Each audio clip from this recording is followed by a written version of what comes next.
In light of Trump's rumored indictment, this Trump supporter is not protesting and actually is gonna throw a party. Watch this. You were telling me that you helped promote this online. What type of folks? Have you done this before? Have you had to try to get people out and come out here before? I just have a group of friends and we had flyer made and we just get it out to some and they get it out to some and that's just how it gets around. When you saw Donald Trump call for protests, what did that mean to you? It's not a protest. We're not protesting. We're supporting the president. No protest. And if he were to be indicted, what should the response be from supporters like you? Nothing. We'll just have a big party and laugh it off because it's ridiculous. What type of folks are here today?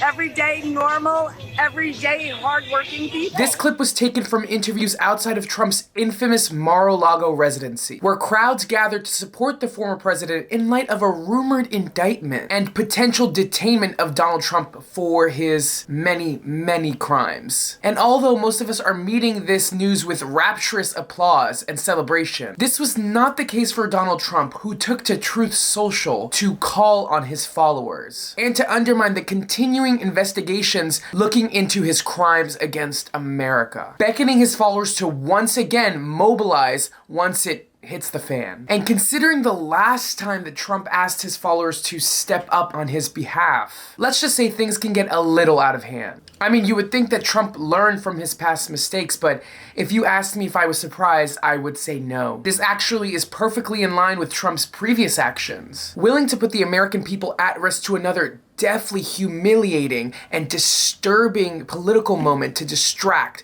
or deter from the inevitable failures of his presidency and career. I guess who did learn was his most ardent supporters, like the one in this previous clip who is painfully aware of the dangers of calling what she is participating in a protest, and as such are differentiating themselves as not so much a protest but a party. This Trump supporter is clearly trying to avoid the unseemly parallels between this example to that of the January 6 riots, ultimately to little or no effect. Whether it's in response to the damaging fallout of one of the most humiliating moments in American democracy, or a subconscious recognition that these claims, just like the ones that inspired the Capitol riots, are false and undeserving of political public outrage. The sentiment is clearly one defined by hesitancy and fear, and characterizes what is a desperate grasp at salvation into what is becoming a more inevitable and apt conclusion to Trump's career. The sentiment even seems to extend towards Republican officials and longtime supporters of Donald Trump, who struggle to walk back Trump's careless calls to action, trying to avoid another Capitol riot. Just watch this. Just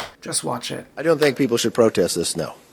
And I think President Trump, if you talk to him, he doesn't believe that either. I mean, I think the thing that you may misinterpret when President Trump talks, when someone says that they can protest, he would probably be referring to my tweet, educate people about what's going on. He's not talking in a harmful way. But we all know what Trump meant. We saw his words in action before, and more of the same tactic will not help Trump because it is his careless leadership, his relentless idiocy and negligence. That is what got him to this point in the first place. We all know where this is headed. And if this country knows what's best for it, Sir Trump is gone for a very, very long time. And for the rest of us, what's this party I keep hearing about? Did you like this video? Then you'll love this next one where this MAGA grandma gets caught in a feud between Steve Bannon and Tucker Carlson. Click on that video on screen here and make sure to also check out my playlist below for a running list of my content. This is Adrian Costa, The Breakdown. Make sure to like, comment, and subscribe, and check back for more videos. See you guys soon.